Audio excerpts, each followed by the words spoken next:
In the wake of yet another school shooting in the United States, this time the slaughter of 8 high school students and 2 teachers in Texas, students from Santa Fe High spent their weekends at memorials instead of graduation parties.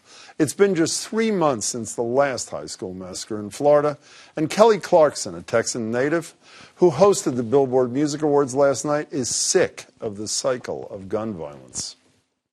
Once again, y'all, we're grieving for more kids that have died for just an absolute no reason at all. And tonight they wanted me to say that obviously we want to pray for all the victims, we want to pray for their families, but they also wanted me to do a moment of silence. And I'm so sick of moment of silence. Like, God, it's not working. Why don't we not do a moment of silence? Why don't we do a moment of action? Why don't we do a moment of change? Why don't we change what's happening? Because it's horrible.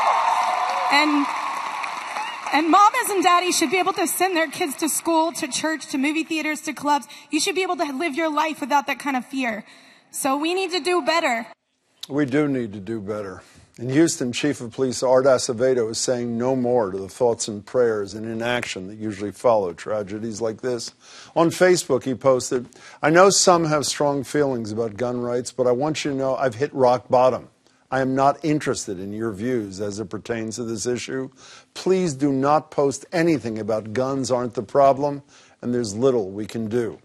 This isn't a time for prayers," he wrote, "and study and inaction. It's a time for prayers, action, and the asking of God's forgiveness for our inaction, especially the elected officials that ran to the cameras today, acted in a solemn manner, called for prayers, and will once again do absolutely nothing." Former Secretary of Education Arne Duncan is ready to take drastic action.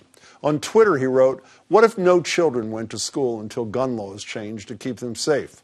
My family is all in if we can do this at scale. Not a walkout, but a boycott of all schools." If you think that sounds extreme, that's because it is. But so is the problem. By the Washington Post count, at least 141 students and educators have been killed in school shootings since Columbine in 1999. 27 of them died in the last 3 months. And CNN reports that in 2018, there's been an average of 1 school shooting every week. Kelly Clarkson is right. Moments of silence are not working. Police Chief Acevedo is right, too. We've heard the argument that guns aren't the problem more than enough. So maybe it's time we gave Arne Duncan's radical idea a chance.